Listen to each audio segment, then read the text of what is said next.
Hi everyone, कैसे हैं आप सभी। आज के इस लेक्चर में हम क्लास 9 साइंस की जो बायोलॉजी वाला पोर्शन है उसको हम कंप्लीट करने वाले हैं। कंप्लीट मतलब अ, जो बायोलॉजी का फर्स्ट चैप्टर है द सेल, उसको हम डिस्कस करने वाले हैं। जो बहुत ही फंडामेंटल चैप्टर होता है, बहुत ही बेसिक चैप्टर होता है, जिसको जो मतलब आगे चल करके ये बहुत ही इंपॉर्टेंट है। क्यों इंपॉर्टेंट है? क्योंकि हम बायोलॉजी में जितने बड़े बड़े बड़े चैप्टर पढ़ेंगे उसका ये बेसिक होता है। ठीक है, क्योंकि हमारी जो बॉडी होती है वो सेल से ही मिलकर के बनती है। तो हम जो जितने भी मतलब बॉडी सिस्टम है उनको पढ़ने के लिए, उनको समझने के लिए हमको सबसे पहले ये जानना जरूरी है कि सेल होता क्या है। ठीक है, इसके पहले हमने केमिस्ट्री के पोर्शन को भी कंप्लीट कर लिया है, कुछ चैप्टर को। और उसके उससे रिलेटेड हमने एमसीक्यू भी लगाए थे। ठीक है, सो आपको वो क्लियर होगा। तो हम बढ़ते हैं यहाँ पर सबसे फर्स्ट स्लाइड पर। ठीक है, जो सेल है उसकी डिस्कवरी किसने की थी, है ना। सेल डिस्कवर कहाँ हुआ था और किसने किया था? तो यहाँ पर देखिए आप, रॉबर्ट हुक, जिन्होंने 1665 में सेल की डिस्कवरी की थी। ठीक है, cell was first discovered by Robert Hooke in the year 1665। Clear है यहाँ तक? ओके।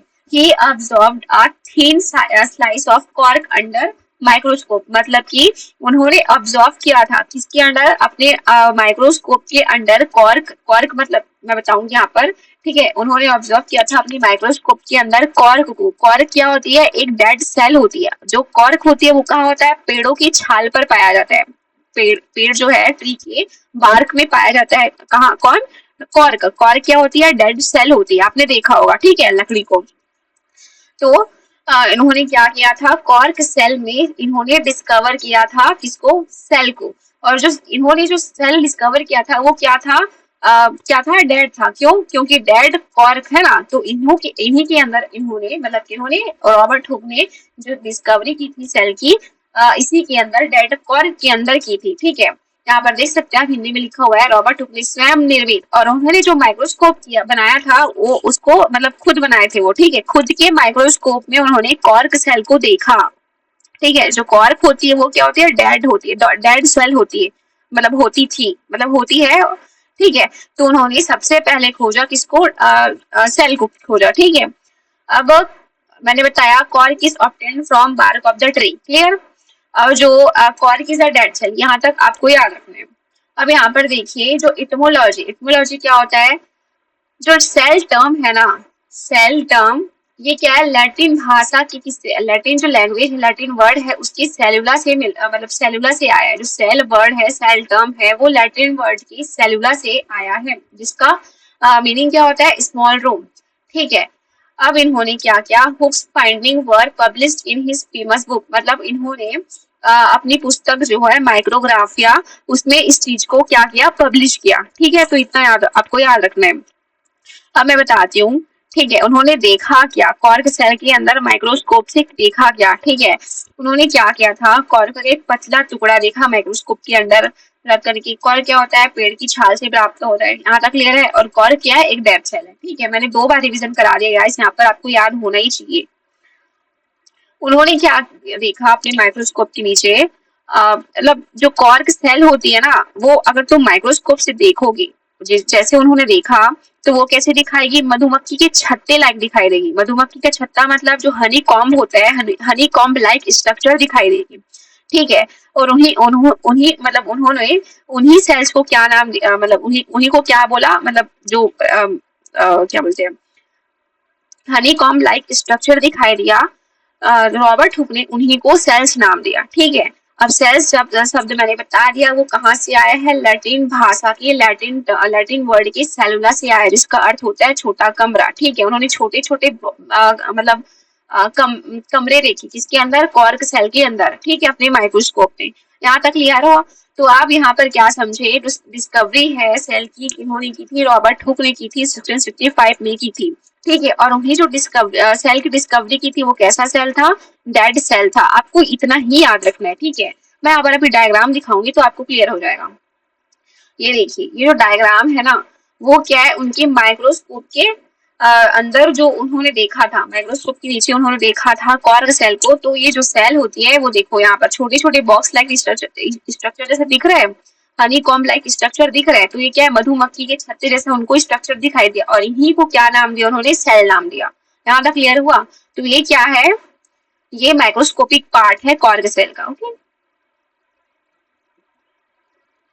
अब ये देखो, जो लिविंग सेल है, अभी हमने पढ़ा डेड सेल के बारे में, है ना। अब आता है लिविंग सेल। तो सबसे पहले ये क्वेश्चन पूछा जाता है कि जो लिविंग सेल की खोज, ऑफ कोर्स मतलब सॉरी, जो डेड सेल है उसको तो पूछेगा ही, उसके बाद क्या पूछता है, जो लिविंग सेल है, लिविंग सेल की खोज किसने की थी, है ना, डिस्कवरी किसने की थी लिविंग सेल की, इसको पूछता है। तुम देखो, एंटोनी वॉन ल्यूवेनहॉक है, जिन्होंने 1674 में क्या किया था, लिविंग सेल की डिस्कवरी की थी यूजिंग एन इम्प्रूव्ड माइक्रोस्कोप।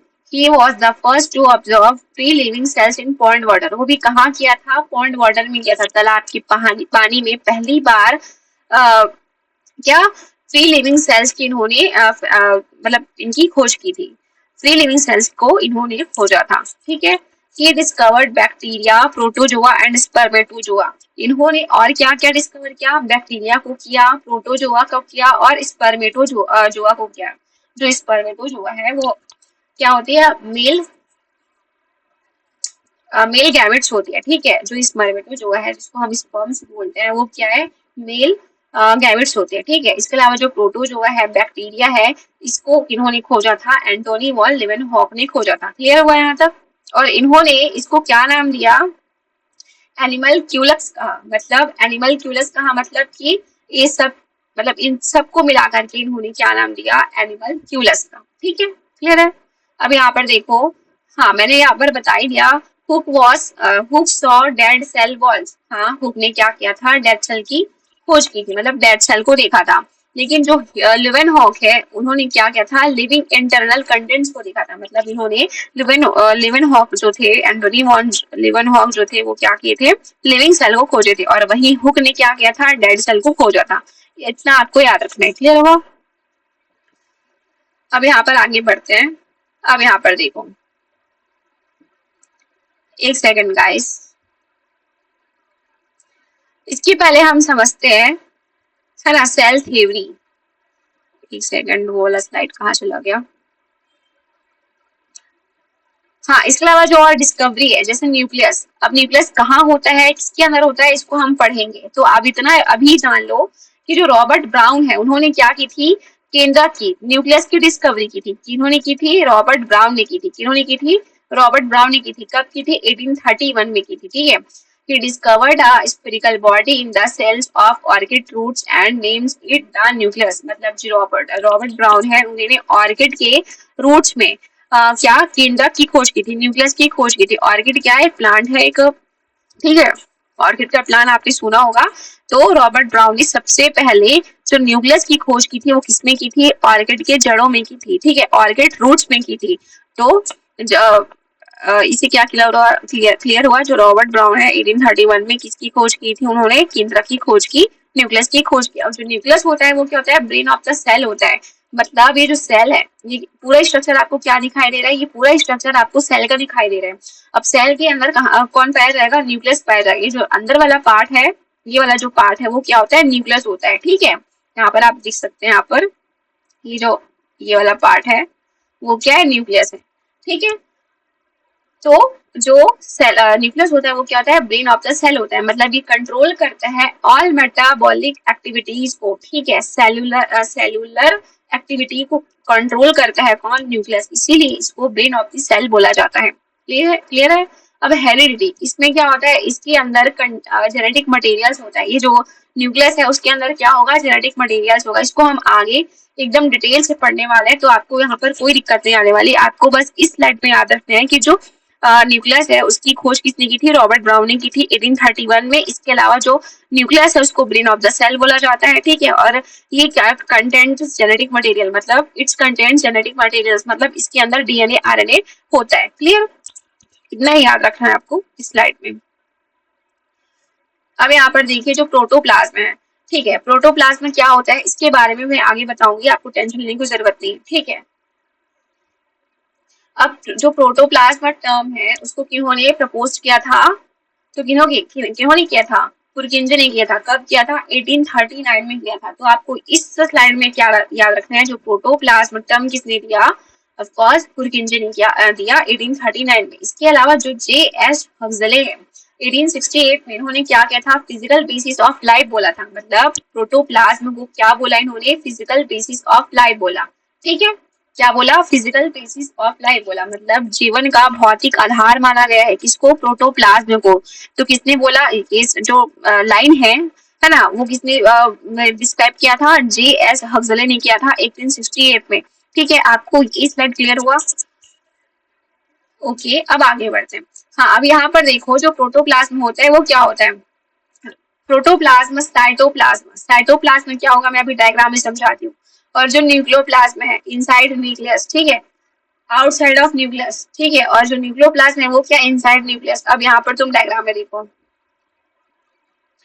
यहाँ पर देखो, ये जो दिख रहा है ब्राउन वाला पार्ट, रेड सा ब्राउन जैसा पार्ट जो दिख रहा है वो क्या है, वो होता है साइटोप्लाज्म होता है। अब मैंने क्या, अभी मैंने बताया जो आप सॉरी साइटोप्लाज्म है वो क्या है, outside in nucleus, outside of nucleus, मतलब न्यूक्लियस के बाहर वाला जो पार्ट है वो क्या होता है, साइटोप्लाज्म होता है। अब इन साइड ऑफ न्यूक्लियस वो क्या होगा, न्यूक्लियोप्लाज्म होता है। ठीक है, इन दोनों को ही मिला करके हम क्या बोलते हैं, प्रोटोप्लाज्म बोलते हैं। यहाँ तक क्लियर हुआ? ओके, आई होप आपको यहाँ तक क्लियर हो गया होगा। हम आगे बढ़ते हैं। अब यहाँ पर देखिए जो सेल थ्योरी है, अब यहाँ पर तुमको ये जानने की जरूरत है जो सेल थ्योरी है वो है क्या चीज, और सेल थ्योरी को किसने प्रपोज किया था उसको जानने की जरूरत है। ठीक है, जो सेल थ्योरी है तो सबसे पहले 1838 में एमजे स्लाइडेन ने क्या सेल थ्योरी को दिया था। ये कौन थे, जर्मन बॉटनिस्ट थे, मतलब ये जर्मनी के रहने वाले थे और बॉटनिस्ट थे। ठीक है, मतलब इसको हम बोलते हैं वनस्पति विज्ञान के क्या थे, मतलब जानकार थे या साइंटिस्ट थे बोलते हैं, इसको हम बॉटनिस्ट बोलेंगे, जर्मन बॉटनिस्ट थे। ठीक है, इन्होंने क्या किया था, इन्होंने प्लांट सेल, हाँ इन्होंने क्या बोला था, जो प्लांट होते हैं वो क्या है, सेल से मिलकर के बनते हैं। ठीक है, इन्होंने क्या बोला, सिर्फ प्लांट के बारे में बताया ना, जो स्नेडन है उन्होंने क्या बताया, जो प्लांट्स होते हैं वो क्या कई सारे सेल से मिलकर के बने होते हैं। इन्होंने सिर्फ प्लांट के बारे में बताया। अब यहाँ पर देखो एनिमल के बारे में कौन बताएगा, ऑफ कोर्स कौन बताएगा, थियोडोर स्वान ने बताया। ये कौन थे, जर्मन जूलॉजिस्ट थे। ये कौन थे, जर्मन बॉटनिस्ट थे, और ये क्या थे, जर्मन जूलॉजिस्ट थे। ठीक है, इन्होंने क्या बताया, जो ऑल एनिमल्स होते हैं, सभी एनिमल्स होते हैं वो क्या होते हैं, मेड अप ऑफ सेल से, मतलब कि ये इन्होंने प्लांट्स के बारे में बताया था और इन्होंने एनिमल्स के बारे में बताया था। एनिमल्स जो है वो कई सारे सेल से मिलकर के बने होते हैं, इन्होंने बताया था। यहाँ तक क्लियर हुआ, ये क्या था, इनके बारे में था, इनके इन्होंने क्या बोला इनके बारे में था। ठीक है, अब यहाँ पर जो पोस्टुलेट है मतलब थ्योरी है उसके बारे में देखिए। Cell is the basic structural unit of all living organism. जो सेल होती है ना वो क्या होती है, structural and functional unit of life होती है, मतलब जो कोशिका है वो जीवन की संरचनात्मक इकाई है। ठीक है, तो ये लाइन आपको याद रखनी है, ये सेल थ्योरी का मोस्ट इंपॉर्टेंट पार्ट है। ओके, अब आगे बढ़ते हैं हम।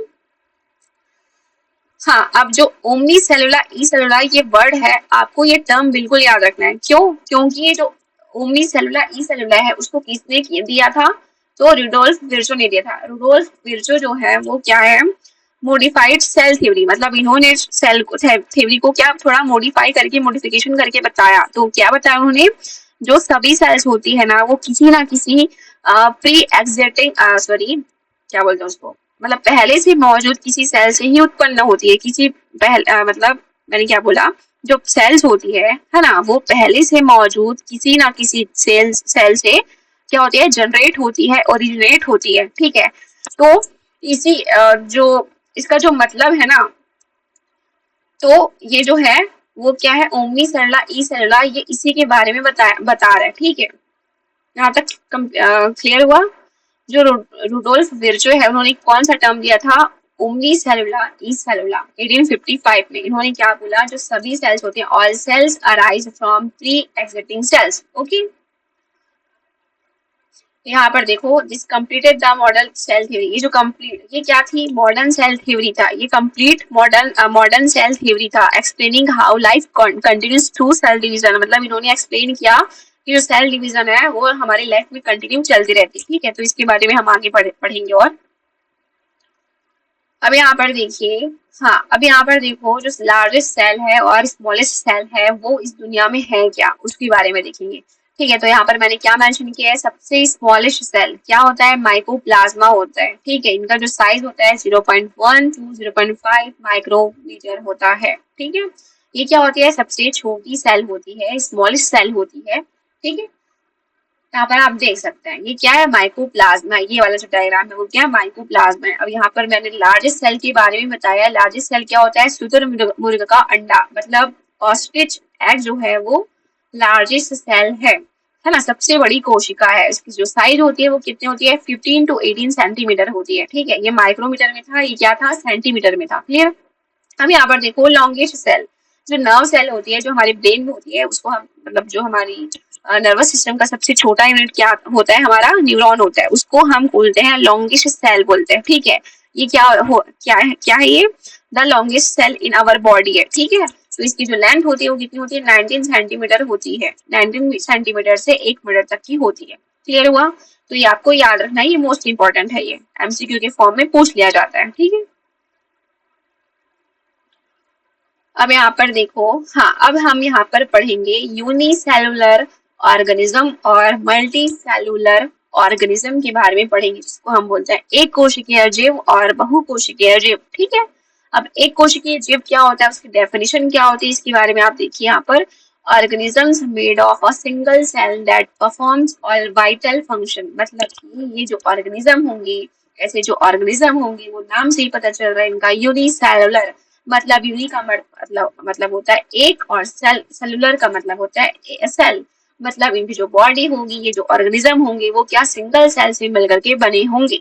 यहाँ तक क्लियर हुआ। और ये क्या करते हैं, हाँ, और इनका फंक्शन क्या है यहाँ पर, feeding, breathing and reproduction all happen in one cell, मतलब ये एक ही सेल से क्या करेंगे, फीडिंग करेंगे, खाना खाएंगे, पाचन करेंगे, ब्रीथिंग करेंगे, इसके अलावा रिप्रोडक्शन करेंगे। ये किससे करेंगे, केवल एक ही सेल से करेंगे, वन सेल, ठीक है। अब एग्जाम्पल यहाँ पर क्या होगा, सॉरी अमीबा होगा, क्लेमाइडोमोनास होगा, बैक्टीरिया होगा और पैरामीशियम। इसके अलावा और भी कई सारे हैं जो यूनिसेलुलर ऑर्गेनिज्म के अंतर्गत आते हैं, अंडर आते हैं, ठीक है। इनका जो स्ट्रक्चर होता है बॉडी का, वो क्या होता है, वेरी सिंपल होता है, वेरी सिंपल बॉडी ऑर्गेनाइजेशन, ठीक है। इसमें आपको एग्जाम्पल याद रखना इंपॉर्टेंट है, अमीबा, बैक्टीरिया, क्लेमाइडोमोनास, इसके अलावा जो पैरामीशियम है वो भी क्या है, यूनिसेलुलर ऑर्गेनिज्म है, क्लियर। अब देखो यहाँ पर हम पढ़ेंगे मल्टी सेलुलर जो ऑर्गेनिज्म है ना। ये क्या होता है, इनका जो बॉडी का मतलब इनकी जो ऑर्गेनाइजेशन होगी वो क्या होगी, कॉम्प्लेक्स होगी, ठीक है, मेड ऑफ बिलियंस या फिर बिलियंस ऑफ सेल से मिलकर के बनते हैं, इसीलिए तो हम बोल रहे हैं मल्टी सेलुलर। मल्टी का अर्थ होता है हिंदी में देखो तुम, बहुकोशिकीय, बहु मतलब बहुत सारे, ठीक है, मल्टी। तो इनकी जो बॉडी होती है वो क्या होती है, made of billions and billion sale से मिलकर के बनती है, okay. They show division of flavour. अब डिवीजन ऑफ फ्लेवर क्या होती है, जैसे कि हमारी बॉडी में हम देखते हैं, हमारा हम क्या है, मल्टी सेलुलर ऑर्गेनिज्म है, ठीक है। हमारी बॉडी में हर एक पार्ट का अपना अपना काम होता है, इसी को हम बोल रहे हैं डिवीजन ऑफ फ्लेवर। जैसे कि हमारे डाइजेस्टिव सिस्टम का काम क्या होता है, खाने को पचाना होता है, ठीक है। इसके अलावा जो एक्सक्रीटरी सिस्टम होता है, उसको क्या, वेस्ट मटेरियल को बाहर निकालना होता है। और इसके अलावा जो हमारा सर्कुलेटरी सिस्टम है वो क्या करता है, जिसमें हम हार्ट के बारे में पढ़ते हैं, वो क्या करता है, हार्ट के बारे में हमको मतलब हार्ट के बारे में, सॉरी जो हार्ट है वो क्या करते हैं, ब्लड को पंप करता है पूरी बॉडी में, ठीक है। तो ऐसे ही कई सारे काम होते हैं, इसी वजह से जो मल्टी सेलुलर ऑर्गेनिज्म है उसमें क्या होता है, सेल्स का डिवीजन ऑफ लेबर होता है, मतलब देशो डिवीजन ऑफ लेबर। ये क्या करते हैं, श्रम विभाजन में भाग लेते हैं। ये जो श्रम विभाजन शब्द है वो यहीं से आया, ठीक है। अब यहाँ पर तुम हायरार्की देखो, अब मैंने क्या बताया, जो सेल होती है वो क्या होती है, फंडामेंटल यूनिट ऑफ लाइफ होती है। तो सबसे पहले क्या होगा, हमारा सेल बनेगा, सेल मिलकर के बहुत सारे टिश्यू पड़ेंगे। अब टिश्यू क्या होता है, बहुत सारे सेल्स मिलकर के एक ग्रुप का फॉर्म करते हैं। अब इसी ग्रुप को हम क्या बोलते हैं, टिश्यू बोलते हैं। अब ये जो टिश्यू है वो एक ऑर्गन का फॉर्मेशन करेंगे, एक ऑर्गन का, जैसे कि स्टमक या फिर लिवर, किडनी, हार्ट, ये सब क्या ऑर्गन है, ठीक है। अब इसी से ऑर्गन सिस्टम बनता है, जैसे कि मैंने बताया स्टमक है, स्टमक और किसका पार्ट है, हमारा डाइजेस्टिव सिस्टम का पार्ट है। तो ये जो डाइजेस्टिव सिस्टम है वो क्या है, ऑर्गन सिस्टम है, ठीक है। और जो ऑर्गन सिस्टम है इससे क्या मिल रहा है, मिलकर बन रहा है ऑर्गेनिज्म, मतलब पूरी बॉडी बन रही है, क्लियर हुआ। अब यहाँ पर एग्जाम्पल मोस्ट इंपॉर्टेंट है, जैसे कि फंजाई, प्लांट्स, एनिमल और ह्यूमंस। ये क्या होते हैं, मल्टी सेलुलर ऑर्गेनिजम्स होते हैं। यहाँ तक क्लियर हुआ। अब यहाँ पर डायग्राम में देख सकते हो, ठीक है। और यहाँ पर देखिए cell, tissue, organ, organ system और ऑर्गेनिज्म, ऑर्गेनिज्म यानी फिर बॉडी, ठीक है। अब देखते हैं यहाँ पर जो कंपैरिजन चार्ट है, हमने क्या क्या पढ़ा यूनिसेलुलर और मल्टी सेलुलर में, ठीक है। देखो अब तुम ही बता सकते हो यहाँ पर जो सेल नंबर है वो क्या है, सिंगल सेल होगा। जो यूनिसेलुलर वाला, जो यूनिसेलुलर है, यूनिसेलुलर ऑर्गेनिज्म है वो क्या है, सिंगल सेल से मिलकर के बनते हैं। उनकी जो बॉडी है वो क्या सिंपल स्ट्रक्चर होती है ना। और जो भी क्रियाएं होती है वो क्या होती है, जो भी एक्टिविटी होती है वो सिंगल सेल से ही पूरा कंट्रोल होती है, ठीक है। तो अब मल्टी सेलुलर ऑर्गेनिज्म में क्या होता है, इनमें मल्टीपल सेल्स होंगे, बिलियंस ऑफ सेल्स होंगे इसकी बॉडी में, ठीक है। अब लेवर डिवीजन, इसमें लेवर और डिवीजन प्रेजेंट नहीं होता, नॉट प्रेजेंट, ओके। इसमें होता है ऑफकोर्स हाईली स्पेशलाइज्ड होता है, ठीक है। अब लाइफ लाइफ स्पैन, इनका जो लाइफ स्पैन होता है वो बहुत कम होता है, ठीक है। यहाँ पर ये जो बहुकोशिकीय है फिर मल्टी सेलुलर वो क्या है, लंबा जीवन जीते हैं, ठीक है। इनका जो लाइफ स्पैन होता है वो क्या लॉन्ग होता है। इसके अलावा जो रिप्रोडक्शन है वो असेक्सुअल होगा। किसमें असेक्सुअल होगा, यूनिसेलुलर में क्या होगा, असेक्सुअल होगा। और मल्टी सेलुलर में क्या होता है, मोस्टली सेक्सुअल ही होगा, ठीक है। असेक्सुअल मतलब कि जिसमें एक तो फीमेल पार्ट लेगी, मतलब रिप्रोडक्शन में एक तो फीमेल पार्ट लेगा, एक तो मेल पार्ट लेगा, ठीक है। मतलब पार्ट मतलब कि पार्टिसिपेट करेगा बोल रही हूँ मैं। अब जो मल्टी सेलुलर इसमें क्या है, मेल और फीमेल दोनों की आवश्यकता होती है रिप्रोडक्शन के लिए, ठीक है। अब एक्सपोजर क्या होता है, cell is expose to environment, ठीक है। और outer cells protect inner cells, जो आउटर सेल्स होती है वो इनर सेल्स को क्या करती है, प्रोटेक्ट करती है, ठीक है। अब इसमें जो ग्रोथ है यूनिसेलुलर में हो गया इंक्रीज इन सेल साइज, इनकी जो सेल साइज है उसमें क्या होती है, इंक्रीज होती रहती है, ठीक है। और इसमें जो सेल नंबर है उसमें क्या होता है, इंक्रीज होता है, ठीक है। यहाँ तक क्लियर हुआ, ओके। ये जो कंपेरिजन था। अब यहाँ पर कुछ फैक्ट्स देखो जो इम्पोर्टेंट है और आपको जानना भी जरूरी है, ठीक है। डेथ एंड रिन्यूअल, ये क्या होता है, about 50 to 70 billion cells die each day in a human body, मतलब कि जो मानव शरीर है, ह्यूमन बॉडी है, उसमें क्या per day 50 to 70 billion sales क्या होती है, नष्ट होती रहती है, डिस्ट्रॉय होती रहती है, डाई होती रहती है, मरती रहती है, ठीक है। तो ये जानना जरूरी है, बहुत ही यार, कितना सोचो। अब 50 to 70 बिलियन सेल्स ही हमारी बॉडी में खत्म हो जा रहे हैं, तो सोचो कि कितने सारे मतलब सेल से मिलकर बनी हुई है। तो ये क्या है, हमारा बॉडी मल्टी सेलुलर ऑर्गेनिज्म है, ठीक है। अब यहाँ पर देखो इम्यूनिटी के बारे में। White blood cells are the soldiers that fight infection, जो व्हाइट ब्लड सेल्स होते हैं ना, आप सभी तरफ से कोशिकाएं होती है, ब्लड वाले पार्ट में पड़ेंगे, हम सब कुछ समझ आएगा आपको, ठीक है। और ये जो ब्लड सेल्स होती है वो क्या होती है, हमको इम्यूनिटी प्रोवाइड करती है, ठीक है। इम्यूनिटी क्या है, इसको जैसे कि हमारी बॉडी में कुछ भी आ जाए, बैक्टीरिया आ जाए, वायरल आ जाए, तो वो क्या करेंगे, उनसे लड़ने की कोशिश करते हैं, ठीक है। और हमारी बॉडी को प्रोटेक्ट करते हैं, तो यही चीज है। अब रीजनरेशन क्या हो रहा है, liver cells have the highest regeneration power in humans. अब यहाँ पर देखो जो ह्यूमंस है ना, ह्यूमंस में क्या होती है, जो लीवर सेल्स होती है उसमें क्या होती है, हाईएस्ट रीजनरेशन की पावर होती है, ठीक है। मतलब हाईएस्ट रीजनरेशन मतलब एक बार काम करना अगर बंद कर दिया तो वो दोबारा मतलब काम करने का इन द सेंस क्या है, जो लिवर सेल्स होती है अगर वो डाई भी हो जाती है, मर भी जाती है, तो क्या होती है, वो रीजनरेशन कर सकती है, उसमें हाईएस्ट पावर होती है रीजनरेशन करने की, ठीक है। तो आपको ये याद रखना है। अब यहाँ पर देखिए एक्सेप्शन क्या होता है, हाँ यहाँ पर देखिए मोस्ट इंपोर्टेंट है, वायरस आर ए सेलुलर, मतलब कि नॉट मेड ऑफ सेल्स। ये क्या है, ये असेलुलर होते हैं, मतलब कि ये सेल से बने ही नहीं होते। ये क्या है, सेल थ्योरी की क्या होते हैं, एक्सेप्शन है, सेल थ्योरी का एक्सेप्शन है, इसी वजह से आपको याद रखना है, ठीक है। अब लाइफ लॉन्ग देखिए, nerve cells once formed mostly stay for life without dividing, मतलब कि जो नर्व सेल्स होती है वो क्या करती है, डिवाइडिंग नहीं करती। वही मैंने बताया जो लिवर सेल्स होती है वो रीजनरेशन करती रहती है, उसमें पावर होगी, बहुत हाईएस्ट मतलब पावर होता है उसमें रीजनरेशन का। लेकिन वहीं पर जो हमारा जो न्यूरॉन्स है उसमें क्या होती है, रीजनरेशन करने की क्षमता ही नहीं होती उसमें, ठीक है। ये क्या करती है, एक बार अगर मर गई तो दोबारा मतलब आदमी ही इसमें नहीं पड़ जाएगा, इंसान ही नहीं पड़ जाएगा इसमें, ठीक है। मतलब उसमें आप देखते हो ना, जैसे कि किसी का जो ब्रेन है अगर वो डिस्ट्रॉय हो गया, खत्म हो गया, एक बार मतलब चला गया तो वो दोबारा वापस जिंदा हो ही सकता है ना, उसकी पूरी पावर खत्म ही हो जाती है। तो वही मैं बोल रही हूँ, जो न्यूरॉन्स है वो क्या है, उसमें रिजनरेशन करने की पावर नहीं होती है, ठीक है। यहाँ तक क्लियर हुआ, ओके, ठीक है। तो गाइस ये था हमारा फर्स्ट लेक्चर जिसमें हमने सेल के कुछ इंपॉर्टेंट पार्ट को कवर किए हैं, जितनी भी डिस्कवरी वाले पार्ट्स हैं उसको हमने कवर कर लिया है, ठीक है।